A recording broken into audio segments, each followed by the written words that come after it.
the outcome of the meeting today, where we are passed on three resolutions. That is, that the committee that was being headed always by the tourism department will now be headed by the transport department, who is the rightful person to be heading this committee. So that was the first outcome of the meeting. And then the second was that within these coming weeks on the 10th and all, we'll have another committee. Where we'll have to put forward our suggestions also from our side, any extra suggestions that we have submitted other than that the ones that we have submitted, like the RTAs of different states. Then our suggestions on what actions should be taken, like in the airport, on parking spaces in the airport, and then on the railway station at Kanapara and all. So those are the resolutions that we talk. And then also uh, we have to do our homeworks, not only from our side, but the chief secretary side also has said that he'll do his homework, so that he gets to study all these laws that has been implemented by other states, so that when implementation also in our state, there will be no legal bounds, or any unlawful thing that might come up from that policy that we are making. What is suggestion did the deputy chief minister have given to your association? See, for the meantime, he said that this will take some time. So he told us to be patient a little bit, so that they get the appropriate time to deal with all the problems that might exist from these policies that we are trying to make. When is the next meeting with the QIPM? It will be on the 10th of October. It will be on the 10th or 15th October. So it will be between that dates. It will be informed to us. So we'll know the dates later. You talk about the government will implement the policy, but it seems that if the government implement the policy, it will uh, comply with some other state policy.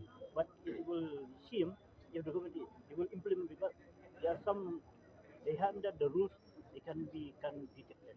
See, under the as we have said, the same thing, the same question had also come up in the meeting, and we had clearly explained that under section 88 of the Indian Motor Vehicle Act 1988, subsection 4, 5, and 6, it has already mentioned. Uh, section 88 of the Indian Motor Vehicle Act, okay, of the MVI 1988, subsection 4, 5, and 6. Okay, it has guaranteed the state governments, two parties or three tri-parties. It depends on the state governments how many parties are involved.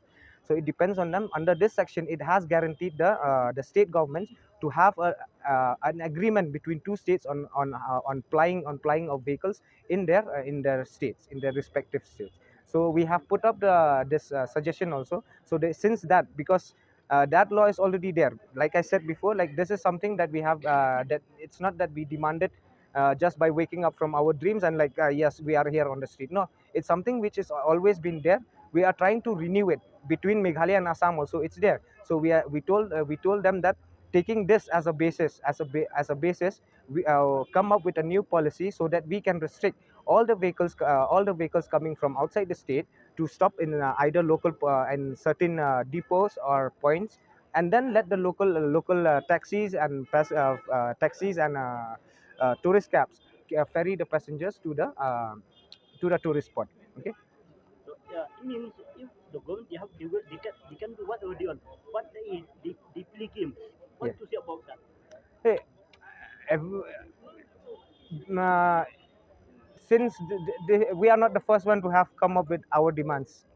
There have been other peoples also who have been demanding lots of uh, lots of things from the government, but it has never it takes a lot of time. So one thing, it is political will. Okay, one thing is political will.